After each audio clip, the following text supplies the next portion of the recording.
Level 1. The new fish. The door doesn't close behind you. It locks. There's a difference. A close is a courtesy. A lock is a declaration. The bolt slides into steel, and the sound travels to the floor, up through your shoes, into your chest. You are standing in a concrete corridor that smells like industrial bleach and sweat baked into paint. A corrections officer who hasn't looked at your face once hands you a bedroll.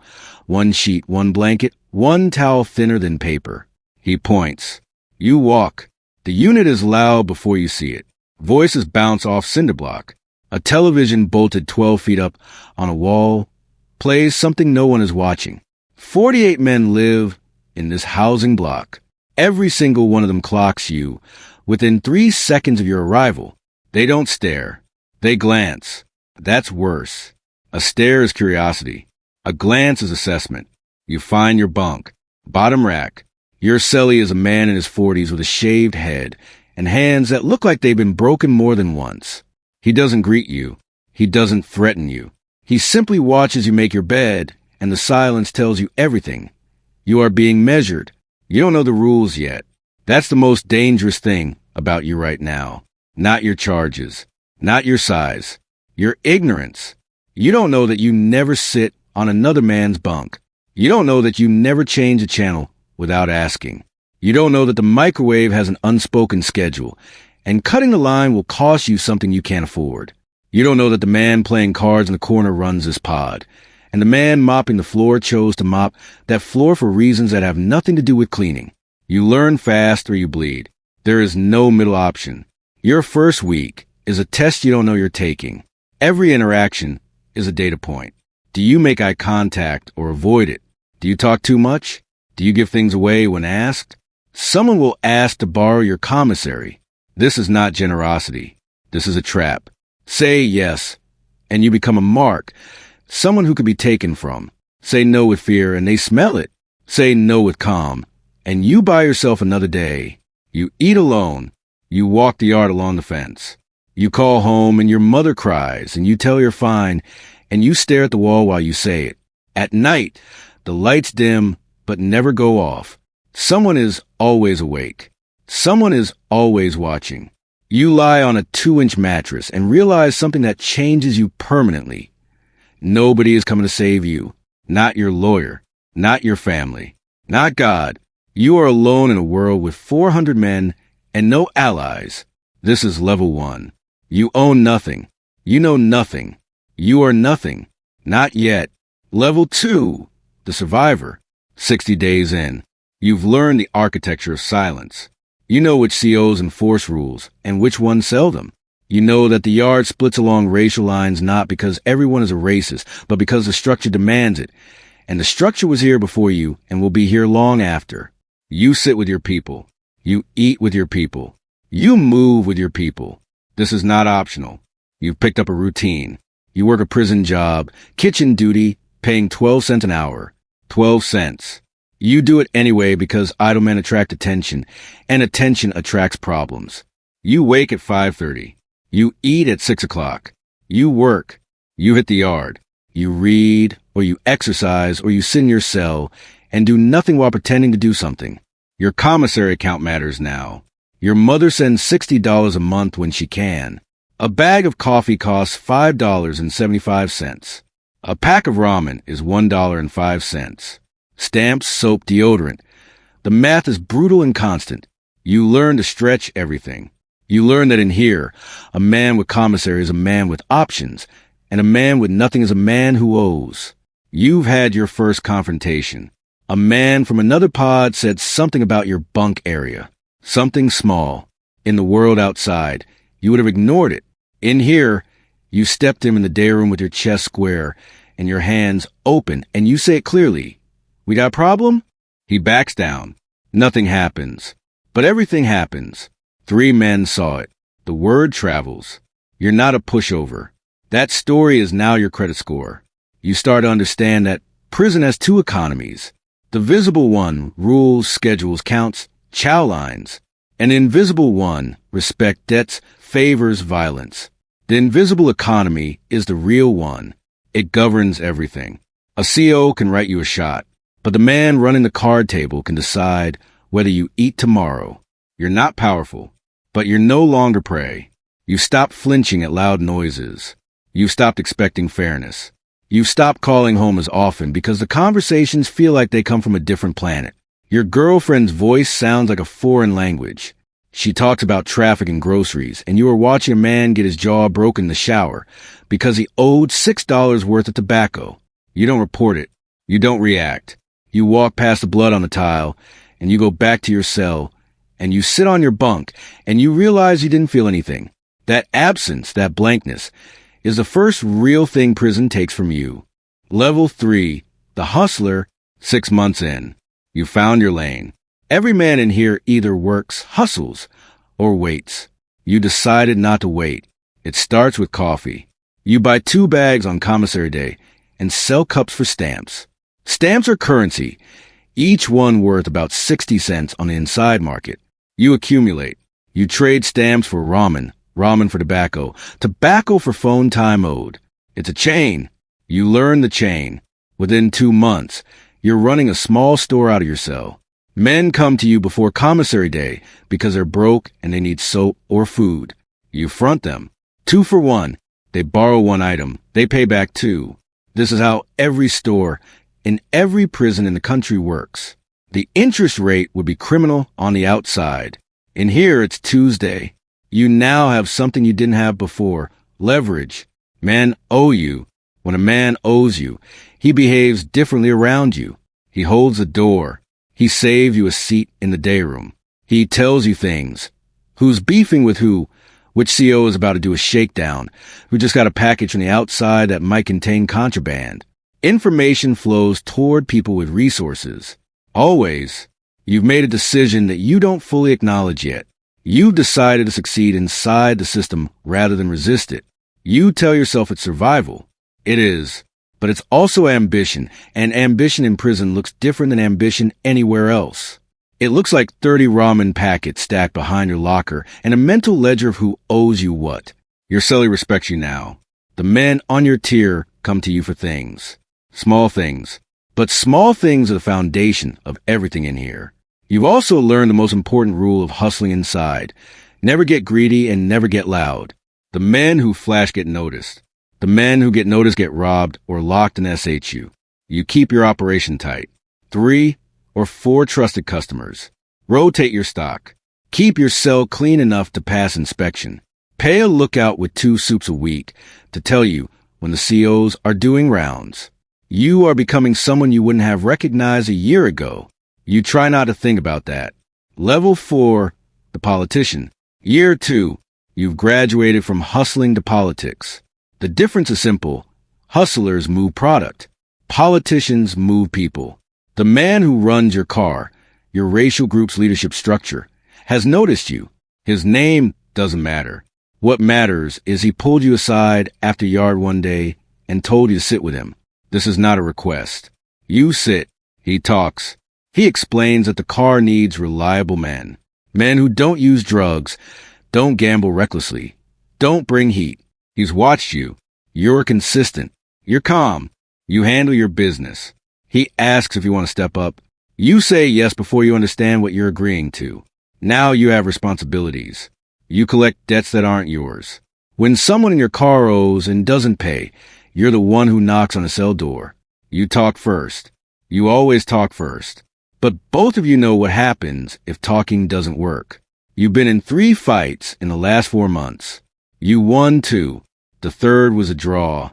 You have a scar on your left knuckle that won't heal properly because you didn't go to medical. Going to medical means questions. Questions mean paperwork. Paperwork means the SHU. You attend meetings now. Thursday nights, yard 2, far bench, for men. Each one responsible for a section of a unit. You discuss problems like a board of directors. Who's causing issues? Who's using too much and becoming a liability? Who needs to be checked? Who needs to be removed? Removed doesn't always mean violence. Sometimes it means a transfer request. Sometimes it means making a man's life so uncomfortable he asks to PC up protective custody, voluntarily removing himself from the population. You're learning that power in prison is not about being the biggest or the most violent. It's about being the most organized, the most consistent, the most willing to enforce consequences without emotion. Emotion is weakness. You stop feeling things during confrontations. Your heartbeat doesn't spike anymore. Your hands don't shake. You call your mother on Sundays. She tells you she's praying for you. You say thank you. You don't tell her you made a man eat his food off the floor last Tuesday because he disrespected the car. You don't tell her you felt nothing while you watched. You don't tell her that the person she raised no longer exists in the way she remembers. You simply say, "I'm doing okay, Mom." And in here you are, level 5, the enforcer, year 4. You've been transferred to a higher security facility. Level 4 yard. The air is different here. Thicker. The men are harder. The sentences are longer. 25 to life. Life without parole. Men with nothing to lose and everything to prove. You arrive with a reputation that preceded you. Word travels through the system. Transfer papers, shared contacts, men who've been on the same yards. They know what you've done. They know what you're willing to do. This buys you entry, but not immunity. You still have to prove it here. You're now an enforcer. The title is never spoken out loud. There's no badge, no ceremony. Someone simply tells you, handle it. And you do. A man in Unit B has been stealing from the commissary stores of 3 different hustlers. Small amounts. Systematic. He thinks no one has noticed. Everyone has noticed. You visit him during count time. 2 minutes. That's all it takes. He transfers to protective custody the next morning with a bruised rib and a clear understanding of why. You carry a weapon now. Not always. But you know where 3 are hidden on a yard at any given time. A sharpened piece of metal wedge behind a drain pipe. A lock in a sock tucked inside a vent. A razor melted into a toothbrush handle stored in a hollow book in the library. You've never used one on a person. Not yet, but you've held one, and the weight of it changed something inside you that you'll never get back. The violence has a rhythm. It's not random. It's transactional. Every act of force serves a purpose. Debt collection, boundary enforcement, political messaging. You don't hurt people because you want to. You hurt people because the system requires it, and you have become the system's instrument. You tell yourself this distinction matters. Some nights, you lie awake and wonder if it does. Your visits have stopped. Your girlfriend left in year 2. Your mother comes once every 3 months. The drive is 4 hours each way. She's getting older. You see it in her hands, in the way she grips the vending machine buttons. You sit across from her in a plastic chair and talk about nothing because everything real would break her. You've gained 30 pounds of muscle. You've read 42 books. You can quote Marcus Aurelius, and you can dislocate a man's shoulder in under 2 seconds. You are becoming a contradiction that only makes sense inside these walls. Level 6, the shot caller. Year 7. The man who brought you in, the one who sat you down on the yard, is gone, transferred, and now the chair's yours. You didn't campaign for this. You didn't ask. The car voted. Quietly and formally, in conversations you were never present for, and your name came back unanimous. You are now the shot caller for your people on this yard. 86 men fall under your authority. Their problems are your problems. Their debts are your debts. Their wars are your wars. You set rules. No using hard drugs on the tier. It brings heat and it makes men unreliable. No stealing from your own. No disrespecting another car's leadership without clearing it through you first. Violations are handled internally. First offense is a conversation. Second offense is a physical correction. Third offense, there is no third offense. A man who can't follow rules 3 times can't be trusted. He gets rolled up, sent packing with whatever he can carry. You negotiate with other shot callers. The politics between racial groups on a level 4 yard are as complex as international diplomacy, territory, resources, respect. You sit down with men who would kill you under different circumstances, and you discuss shower schedules, gym rotations, and how to handle a situation in Unit D where someone crossed a line. These meetings are calm, professional. That's what makes them terrifying. The violence is always 1 sentence away, and everyone at the table knows it.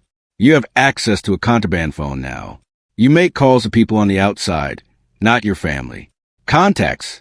You coordinate things you'll never speak about on a recorded line. Money moves. Packages arrive. Substances enter the facility through methods you've engineered with the patience of an architect. You don't touch the product. You don't use. You manage. Your monthly income inside the facility is somewhere around $2,000 to $4,000. None of it is in your name. None of it appears on any ledger. It moves through commissary accounts, Cash App transfers handled by outside associates, and physical exchanges during visiting hours that happen in blind spots you've mapped over years. The COs know who you are. Some of them respect you. A few fear you. 2 of them are on your payroll, not with cash, but with favors. You make sure their shifts run smoothly. You keep your people in check. No incidents on their watch. In exchange, they look the other way when they need to, and they warn you before shakedown. It's an ecosystem. Everyone benefits. Everyone is complicit. You don't sleep well anymore. Not because of fear, because of weight. Every decision you make affects dozens of men. A wrong call could start a riot. A moment of weakness could end your life. You carry this every second of every day, and there is no one you can share it with. Leadership in prison is the loneliest thing a man can experience. You haven't cried in 3 years.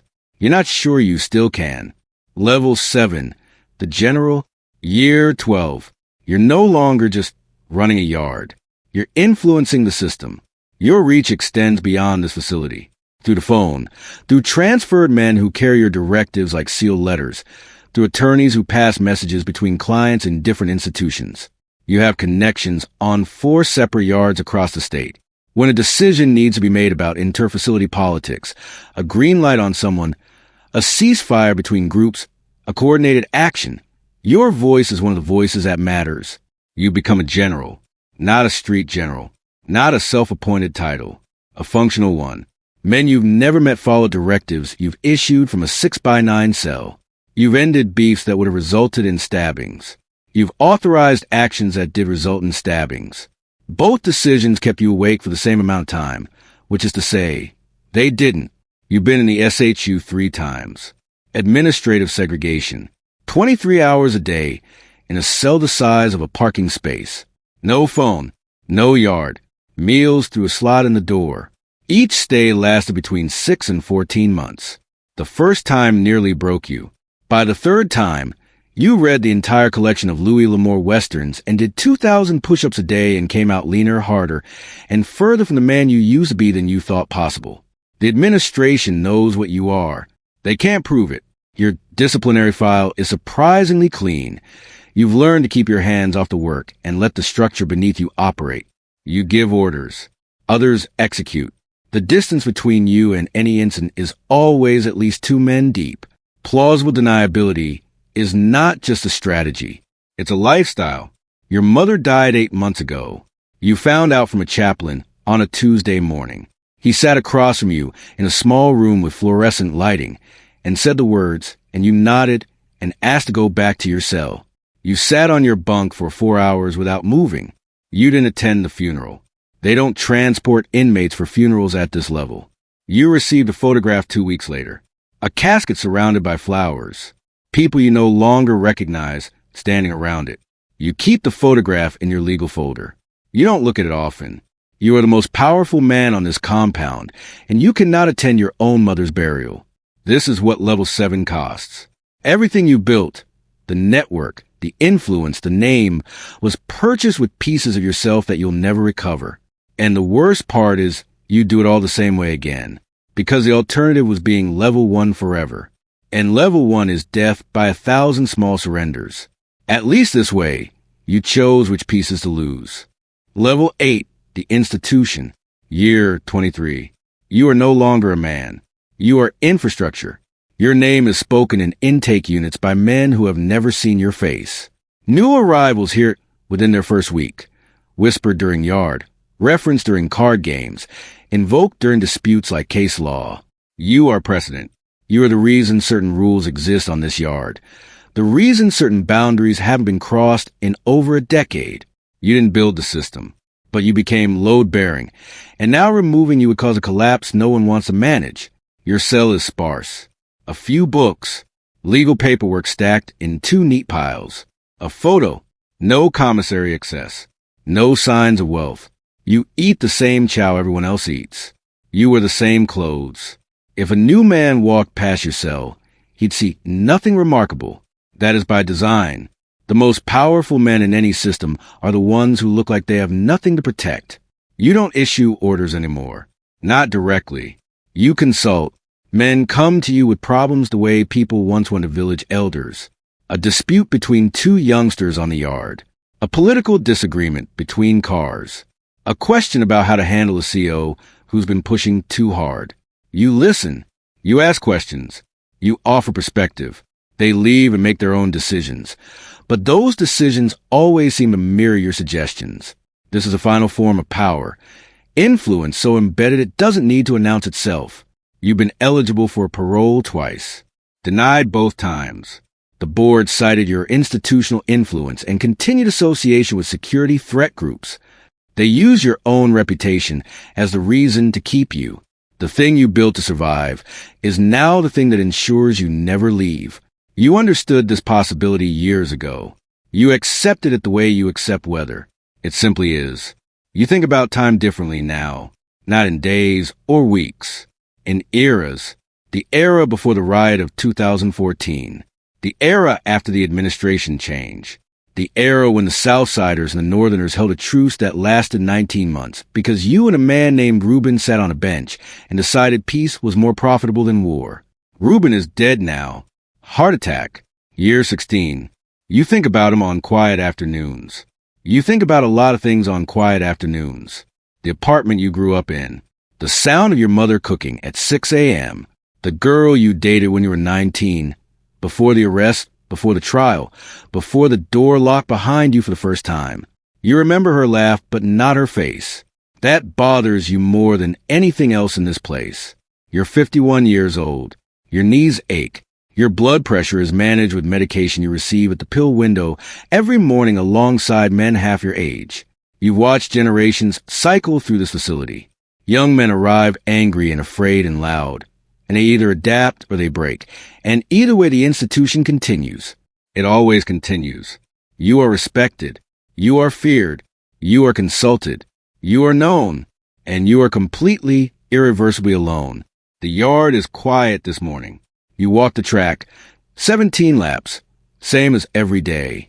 The sun hits the razor wire, and it glitters like something almost beautiful. You breathe. You count your steps. You don't think about freedom, because freedom is a concept that belongs to a man who died 23 years ago on an intake bus wearing county oranges and holding a bedroll. You are not that man. You are what the system made, and the system doesn't let go. Somewhere on a bus right now, a 22-year-old kid is watching a correctional facility grow larger through a rain-streaked window. His wrists are shackled to a belly chain. His heart is beating so fast he can feel it in his teeth. He's telling himself he'll keep his head down, do his time, stay out of trouble, go home. He has no idea. The door will lock behind him. The bolt will slide into steel. A CO who never looks at his face will hand him a bedroll. One sheet, one blanket, one towel thinner than paper. He'll point. The kid will walk. And the whole thing starts again.